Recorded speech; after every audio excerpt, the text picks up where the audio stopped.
हुगली जिले में मुसलमानों का मुख्य आस्था का केंद्र फुरफुरा शरीफ के पीरजादा अब्बास सिद्दीकी ने राज्य में विधानसभा चुनाव से पहले नई पार्टी बनाने की घोषणा की। अब्बास सिद्दीकी आज शाम 4 बजे कोलकाता में रैली करेंगे, पार्टी के ऐलान करेंगे। मुसलमानों, दलितों और आदिवासियों को मिलाकर बन रहे इस संगठन से बंगाल की राजनीति में बड़ा बदलाव देखने को मिल सकता है। आशिका, कितना बड़ा बदलाव अगर ये लोग साथ आ जाते हैं तो?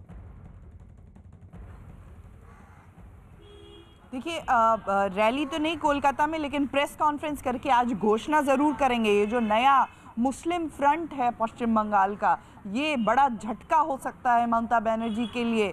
जो बातें चल रही थी, लेफ्ट और कांग्रेस से भी बातें चल रही थी, करीब 100 सीटों पर ये ताल ठोक सकते हैं। और सबसे बड़ी बात, ओवैसी जो कि जिनके पश्चिम बंगाल में आने की सुगबुगाहट से खलबली कह सकते हैं कि तृणमूल कांग्रेस में मच गई थी, उनके साथ आज ये साफ हो जाएगा कि अब्बास सिद्दीकी साथ में चुनाव लड़ रहे हैं या अलग चुनाव लड़ रहे हैं। और अब्बास के साथ जो ओवैसी की मुलाकात हुई थी, चुपके चुपके ओवैसी यहाँ पर आए थे, सीधे उनसे जाकर के मुलाकात की थी। अब्बास ने ये कहा था उसके बाद कि मुझे तो ओवैसी ने कह दिया है कि जो भी निर्णय लेना है ले लो। तो ये आज एक बड़ा झटका टीएमसी के लिए हो सकता है अर्पिता। ठीक है आशिका, देखिए अब ये देखना होगा कि बंगाल की राजनीति में आखिरकार क्या होता है, क्योंकि जैसे जैसे अब चुनाव के दिन नजदीक आ रहे हैं, इस तरीके की तस्वीरें जो हैं वो बदलती हुई भी नजर आ रही हैं। उधर अमेजॉन प्राइम की वेब सीरीज तांडव पर उठा विवाद थमता नहीं दिख रहा है। एक तरफ हो रहे विरोध के बीच वेब सीरीज से विवादास्पद सीन हटा दिए गए। मुंबई पुलिस ने कल इस मामले में एफआईआर भी दर्ज कर ली। हालांकि 4 दिन मुंबई पुलिस को लगे एफआईआर दर्ज करने में। मुंबई के घाटकोपर थाने में दर्ज एफआईआर में मुख्य अभिनेता सैफ अली खान का भी नाम है, जिसके बाद सैफ के साथ तांडव से जुड़े लोगों की मुश्किलें बढ़ सकती हैं। लेकिन बीजेपी नेता राम कदम फिल्म से जुड़े सभी लोगों की गिरफ्तारी की लगातार मांग कर रहे हैं। आज मुंबई पुलिस इस मामले में जांच शुरू करेगी। यूपी पुलिस की टीम भी इस मामले में आज से जांच शुरू करेगी। हालांकि वो परसों ही रात में यूपी पुलिस मुंबई पहुंच चुकी थी, लेकिन जो प्रक्रिया थी उसको फॉलो किया गया और आज से बताया जा रहा है दोनों ही, चाहे मुंबई पुलिस हो और यूपी पुलिस हो, दोनों ही जांच को आगे बढ़ाएंगे।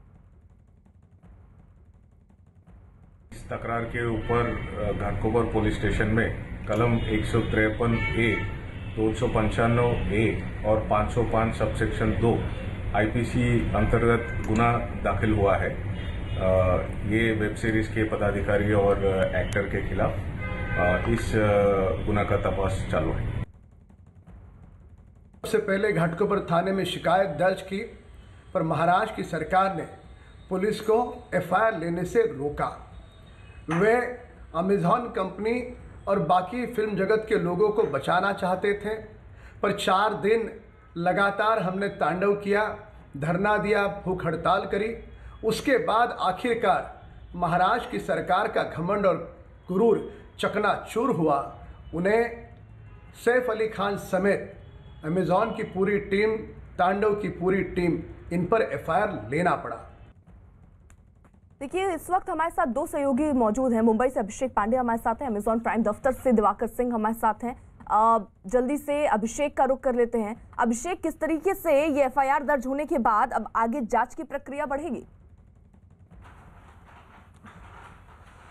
देखिए, एफआईआर दर्ज होने के बाद पुलिस अब उन लोगों का स्टेटमेंट करेगी, खास करके जो लोग इसमें एक्यूज के तौर पर दिखाए गए हैं उनका स्टेटमेंट करेगी और उसके पीछे की वजह जानने की कोशिश करेगी कि आखिर ऐसी कौन सी वजह थी और क्यों, क्या इंटेंशनली इस तरीके की चीज़ें की गई हैं या फिर उसके पीछे एक संयोग है। उसको लेकर के तमाम सारे जो एक्यूज हैं उनके स्टेटमेंट लिए जा रहे हैं। चाहे यूपी पुलिस यहाँ पर स्टेटमेंट ले रही है या फिर मुंबई पुलिस आज से शुरू करेगी वो स्टेटमेंट। और उसके लिए स्टेटमेंट के लिए सबसे पहले राम कदम की स्टेटमेंट दी गई और उसके ठीक बाद अब एक्यूज के स्टेटमेंट आएंगे। तमाम सारे सवाल हैं जो राम कदम बीजेपी नेता जो हैं वो हमारे साथ हैं। हम उनसे ये जानने की कोशिश करते हैं कि आखिर जो स्टेटमेंट्स लिए गए हैं, जिस तरीके की चीज़ें की गई हैं, उसके पीछे की क्या वजह। राम भाई, अब आप संतुष्ट हैं पुलिस की कार्रवाई से, जो लगातार आप मांग कर रहे थे कि इस तरीके की चीज़ें नहीं होनी चाहिए और कहीं ना कहीं अपमान हो रहा है देवी देवताओं का?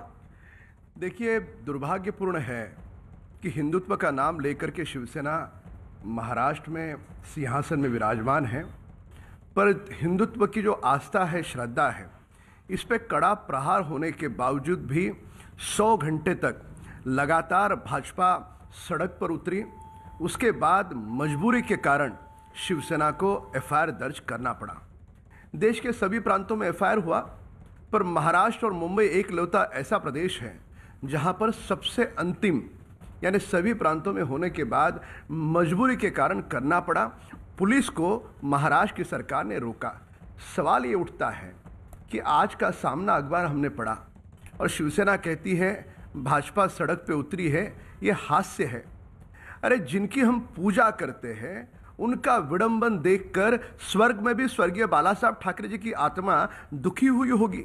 हम सड़क पर उतरे हमारे देवी देवताओं के अपमान के विरोध में, तो यह हास्य कैसा हो सकता है? सत्ता की लालच में आदमी गिर सकता है, हम समझ सकते हैं, पर शिवसेना इतना गिरेगी? लानत है इनकी लाचारी पर। लेकिन जिस तरीके से सैफ अली खान हो, तमाम सारे जो लोग हैं, मैक्सिमम लोगों के नाम आपके द्वारा जो कंप्लेन दी गई उस पर एफआईआर में दर्ज किए गए हैं। खुद महाराष्ट्र के गृह मंत्री कह चुके हैं कि इस पूरे मामले में इन्वेस्टिगेशन होगा और जो भी इसमें दोषी पाएगा उसके खिलाफ कार्रवाई की जाएगी। 4 दिन क्यों लगते हैं महाराष्ट्र सरकार को इस पर टिप्पणी देने के लिए? लेकिन 4 दिन के बाद महाराष्ट्र के गृह मंत्री बोले हैं 4 दिन से हम लगातार भूख हड़ताल पर बैठे हैं, धरने पर बैठे हैं, हमारा आक्रोश है, हमारा दुख हमने जताया। उसके बावजूद महाराष्ट्र की सरकार, महाराष्ट्र के मुख्यमंत्री, गृह मंत्री इस बात का जवाब देश को दे कि 4 दिनों तक उन्होंने एफआईआर क्यों नहीं दर्ज कराई। लेकिन सवाल तो आपकी पार्टी के ऊपर भी उन्होंने खड़ा किया कि वेब सीरीज या फिर किसी भी ऑनलाइन या इस तरीके की चीजें करने के लिए वो ब्रॉडकास्ट मिनिस्ट्री जिम्मेदार होती है। ब्रॉडकास्ट मिनिस्ट्री में आपके मंत्री बैठे हैं, केंद्र में आपकी सरकार है, महाराष्ट्र सरकार एफआईआर दर्ज करके इन्वेस्टिगेशन कर सकती है, लेकिन कानून बनाना या उस पर कार्रवाई करना वो तो आपकी सरकार कर सकती थी। फिर आप 4 दिन तक इंतजार करते रहो। यहाँ पर ये सवाल खड़ा कर रहे हैं सरकार में बैठे लोग राज्य के। देखिए, मूल सवाल है उन्होंने अपराध किया, उसका एफआईआर दर्ज करना। महाराष्ट्र की सरकार 4 दिन एफआईआर दर्ज नहीं करती और हमेशा की तरह यहाँ वहाँ उंगली दिखाने का काम करती है। अरे उसके लिए सेंसर बोर्ड जैसी व्यवस्था बने, इसकी मांग हमने स्वयं खत लिख करके प्रकाश जावड़ेकर जी से की है। उसके लिए सेंसर बोर्ड नहीं है, वो बनना चाहिए, व्यवस्था का निर्माण हो, ये मांग की है।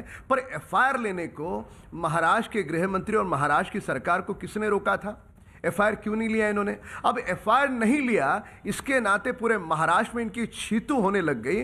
तब जाकर के इन्हें याद आई कि अब एफआईआर लेना चाहिए। और तब कब लिया है? कल मैं घाटकोपर पुलिस थाने में सुबह प्रातः 11 बजे गया। उसके बाद 5 बजे मुझे एफआईआर की कॉपी मिली है। एक 3 टर्म का विधायक, प्रदेश का प्रवक्ता वहां पर लगातार 4 दिनों से वहां पर धरने पे बैठा है। उसके बावजूद भी महाराष्ट्र की सरकार ने कान में कौन सी रुई डाली है? लेकिन महाराष्ट्र सरकार में जो भी लोग बैठे हैं राम भाई, वो सवाल खड़ा कर रहे हैं कि अगर महाराष्ट्र में कोई चीज़ें हुई, आप महाराष्ट्र में एप्लीकेशन दे रहे हैं, लेकिन दूसरे प्रदेश में एफआईआर रजिस्टर करके वहाँ की पुलिस अगर ऑफेंस मुंबई या यहाँ पर हुआ है तो यहाँ पर आके इन्वेस्टिगेशन करती है।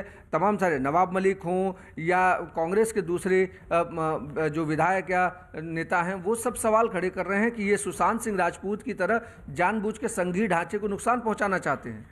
देखिए, ऐसा है कि महाराष्ट्र की सरकार स्वयं एफआईआर नहीं लेगी और जिन्होंने एफआईआर लिया है उन पर आपत्ति जताएगी।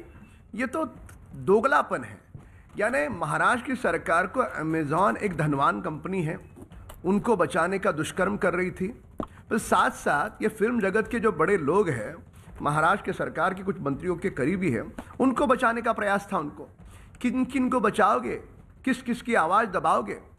आज भी वे लोग अपने एयर कंडीशन बंगलों में बिरयानी का मजा खा रहे हैं। ठीक है अभिषेक सर, रहिए साथ। देखिए, वेब सीरीज स्टैंड-ऑफ के मामले में आज से यूपी की पुलिस भी अपनी जांच शुरू करेगी। यूपी पुलिस कल ही मुंबई पहुंच गई। यूपी के लखनऊ और मिर्जापुर में तांडव से जुड़ी टीम पर एफआईआर दर्ज की गई और इसी सिलसिले में इन जिलों की टीम मुंबई पहुंची।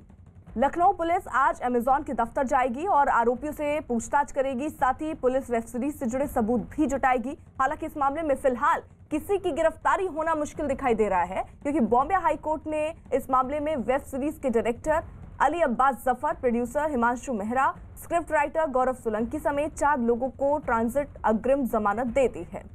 तो आज यूपी पुलिस जो है वो अपनी जांच शुरू करेगी। हालांकि कल पूरी जो प्रक्रिया होती है, क्योंकि एक स्टेट से दूसरे स्टेट अगर पुलिस जाती है तहकीकात करने, तो एक प्रक्रिया से होकर गुजरना पड़ता है। कल प्रक्रिया में दिन चला गया और आज ये बताया जा रहा है कि यूपी पुलिस जो है वो अपनी जांच का सिलसिला आगे बढ़ाएगी और टीम तांडव से पूछताछ कब होगी, ये भी एक बड़ा सवाल है।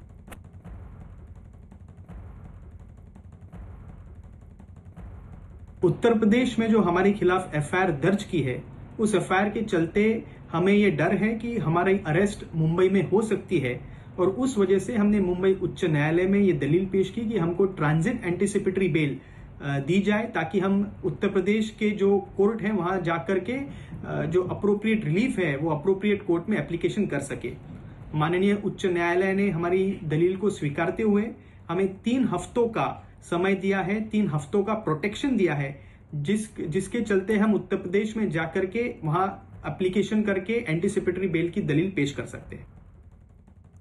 दिवाकर, एक बड़ा सवाल जो मैं यहाँ से आपसे जानना चाह रही हूँ, जो सीन हटाए गए हैं उसमें सिर्फ अभी तक कल जो जानकारी थी एक ही सीन विवादित हटाया गया, क्या और भी सीन हटाए जा रहे हैं? क्योंकि दलितों के अपमान का जिक्र भी उसमें हुआ है, जो लोग प्रोटेस्ट कर रहे हैं, क्या और भी सीन अभी हटाने की तैयारी है डायरेक्टर और निर्देशक की?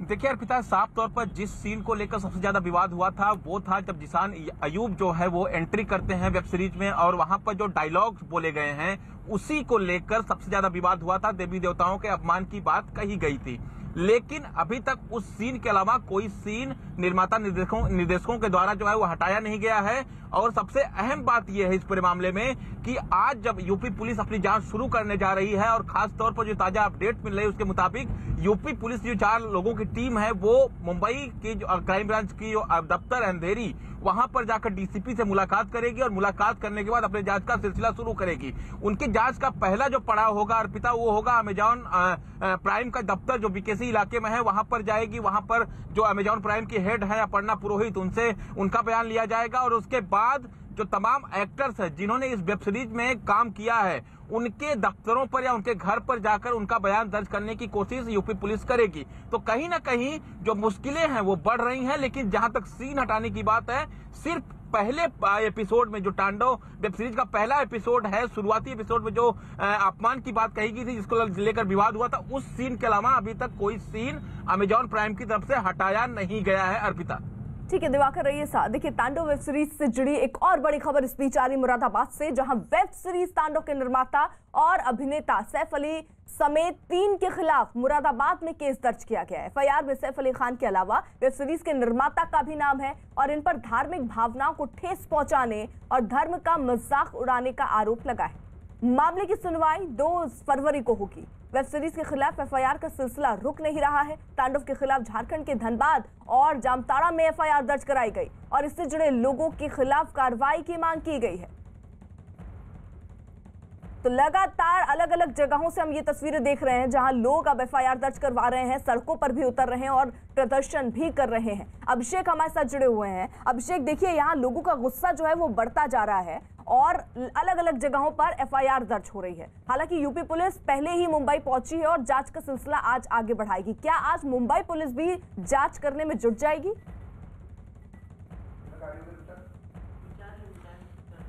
बिल्कुल अर्पिता, मुंबई पुलिस जांच में जुटेगी और खास करके उन सारे लोगों के स्टेटमेंट्स पहले लिए जाएंगे। और सबसे बड़ा नाम चूंकि सैफ अली खान का है, अब तक किसी भी एफआईआर में, अब पुराने एफआईआर में सैफ अली खान का जो लखनऊ में दर्ज हुआ उसमें नाम नहीं था, अब मुंबई में सैफ अली खान का नाम सामने आया है उस एफआईआर में, और उसके बाद आज मुरादाबाद में जिस तरीके से सैफ अली खान का नाम सामने आया, यानी सैफ अली खान की भी मुश्किलें बढ़ गई हैं। राम कदम जो इस पूरे मामले में शिकायत की जिन्होंने घाटकोपर पुलिस स्टेशन में की है वो हमारे साथ हैं, बीजेपी विधायक हैं।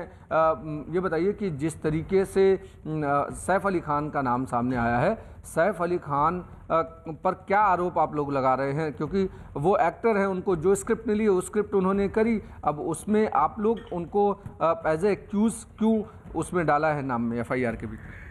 देखिए, सैफ अली खान एक प्रतिभाशाली कलाकार हैं, देश के सम्मानित कलाकार हैं। उनके कला के प्रति हमें आदर है, सम्मान है। हम व्यक्ति विशेष टिप्पणी नहीं करेंगे। व्यक्तिगत तौर पे मैं भी खुद उनका फ़ैन हूँ, उनकी फिल्में देखता हूँ, पर यह विचारधारा के विरोध की लड़ाई है। ये सैफ अली खान व्यक्ति विशेष में हम नहीं हैं। अतीत में भी उनके द्वारा हमारे हिंदू देवी देवताओं का अपमान हुआ है, विडंबन हुआ है, और खैर उसके लिए उन्होंने माफ़ी भी मांगी है।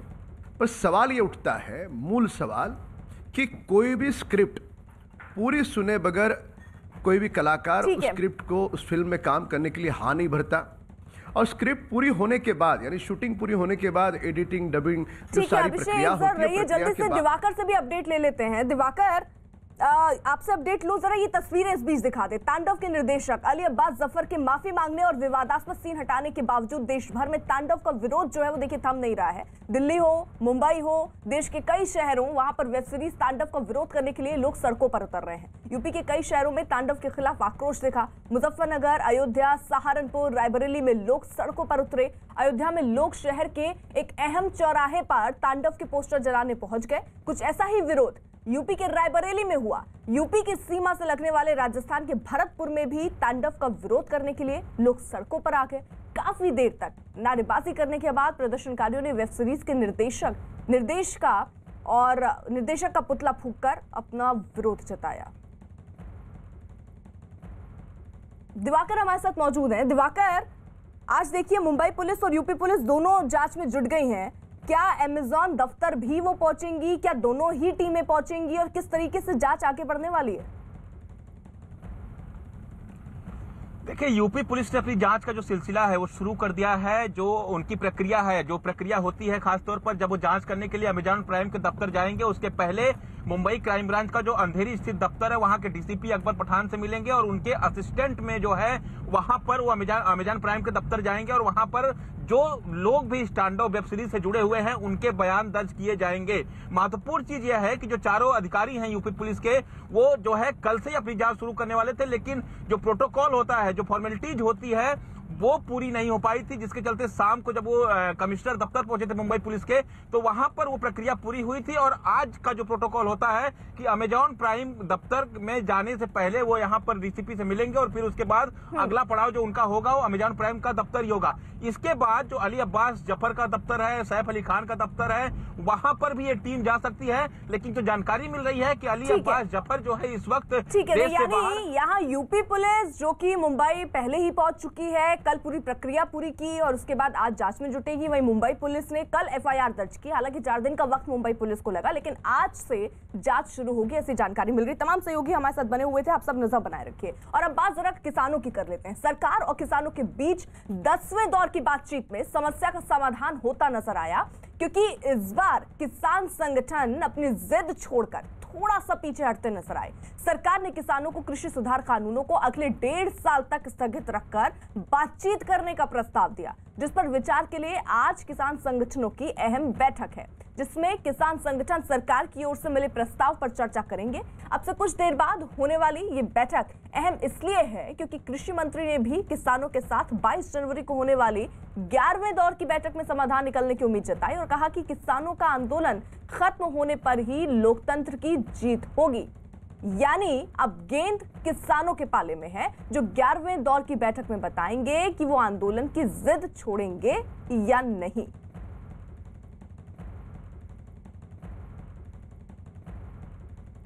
आंदोलन से जुड़े विभिन्न पहलुओं पर विचार करना है तो निश्चित रूप से समय तो चाहिए, और समय चाहिए तो वो समय 6 महीने का भी हो सकता है, 1 साल का भी हो सकता है, 1.5 साल का भी हो सकता है। और सरकार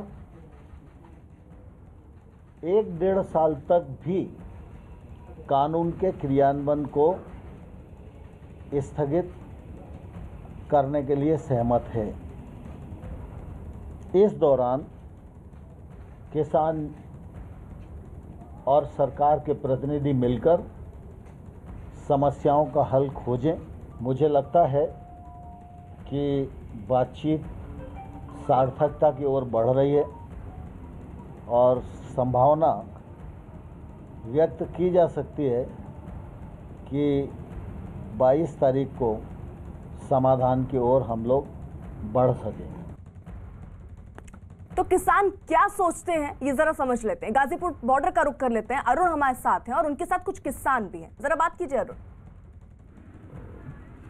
देखिए अर्पिता, पहले आपको तस्वीर दिखा दूं गाजीपुर बॉर्डर की, किस तरह से यहाँ पर किसान इतने दिनों से जमे हुए हैं, लगातार यहाँ पर मांग कर रहे हैं कि कृषि कानूनों को रद्द किया जाए, खत्म किया जाए। सरकार के साथ बातचीत में भी हिस्सा ले रहे हैं और आज भी एक बातचीत होनी है जिसमें यह तय होगा कि सरकार ने जो प्रस्ताव दिया है कि 1.5 साल तक वो इस कानून को रद्द करने के लिए तैयार हैं, स्टे करने के लिए तैयार हैं और बाद में कमेटी के साथ बैठकें होंगी। उसके बाद देखा जाएगा कि फाइनली क्या करना है, इसको फाइनल रूप से रद्द करना है या किसान मान जाते हैं। हमारे साथ गाजीपुर में तमाम किसान नेता यहाँ मौजूद हैं। एक छोटा सा सवाल आप लोगों से मैं पूछना चाहता हूँ, जब सरकार ये कह रही है कि हम इस कानून को रद्द करने के लिए 1.5 साल तक उस पर रोक लगाने के लिए एक तरह से अलग रखने के लिए तैयार है, तो अब आप लोगों का क्या रुख होगा? अलग नहीं, खत्म चाहिए किसान को।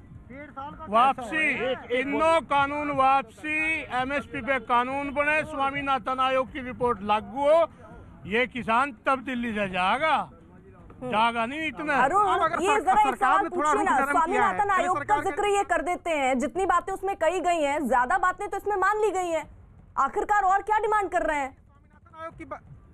स्वामीनाथन आयोग की बात जो आप लोग कर रहे हैं उसकी ज्यादातर मांगे तो मान ली है सरकार, कहती है। कौन सी मांग बताए तो थे, झूठ बोलते हैं प्रधानमंत्री। ऐसा है, हमारे देश के माननीय प्रधानमंत्री जी एक ऐसे स्थिति में हैं जो किसान हमारे यहाँ लड़ाई लड़ रहे हैं सरकार को। मैं आपसे ये पूछ रहा हूँ कि कौन सी सिफारिश आप करने लगे? जो स्वामीनाथन की जो रिपोर्ट है, एमएसपी क्या इन्होंने 1.5 गुना करी? ये किसान क्या है 2 गुना करने की बात करते थे, क्या किसान क्या है 2 गुना करी इन्होंने? अब क्या आज आप लोगों की बैठक होने वाली, क्या फैसला करने वाले हैं? जो हमारी यूनियंस की मीटिंग चल रही है उसके बाद हमारे सारे संगठन तय करेंगे कि 22 तारीख को हमें क्या करना है। सरकार के रुख को कैसे देखते हैं अगर सरकार ये करे कि हम अपना कानून 1.5 साल रोकने की? देखिए 1.5 साल पे अब सरकार आई, लेकिन कानून एक दफे ला दिया सारा। तो हम ये कह रहे कि सुबह की खोई यदि शाम तक मिल जा तो बेहतर होगा। आपको लग रहा है कि सर नहीं अरुण, एक जल्दी से एक सवाल और पूछ लीजिए। देखिए सवाल यहाँ ये भी है कि आप ये कह रहे हैं कि तीनों कानून जब तक रद्द नहीं होंगे हम बात मानेंगे नहीं, फिर आपकी बहुत सारी चीजें जो आप साइड बाय साइड मनवा भी लेते हैं, चाहे एमएसपी पर गारंटी की लिखित बात हो वो आप कहते हैं सरकार ने मान भी ली, आप पराली जलाने पर जो यहाँ पर सजा होती है आपने उसको वापस करने की बात की, सरकार ने मान ली, तो आप ये नेगोशिएशन क्यों कर रहे हैं जब आप एक ही बात पर डटे हुए हैं? तो सरकार ने आपकी कई बात मानी, पराली को लेकर मानी, एमएसपी को लेकर भी उन्होंने आश्वासन लिखित देने के लिए तैयार हो गए। वो क्या 26 तारीख की जो ट्रैक्टर रैली है वो अभी भी आप होगी, क्या आप लोग उसको रद्द करने वाले? नहीं, हम बिल्कुल रद्द नहीं करेंगे, उसकी पूरी जोरदार तैयारी हो चुकी और आज से ही ट्रैक्टर आना शुरू हो गए। अभी ट्रैक्टर काफी सड़कों पर हैं। तब तक ये देखो, हमारी कमेटी, हमारा विश्वास है हमारी कमेटी, उस पर हम अपना जो है कोई भी धैर्य नहीं खोएंगे।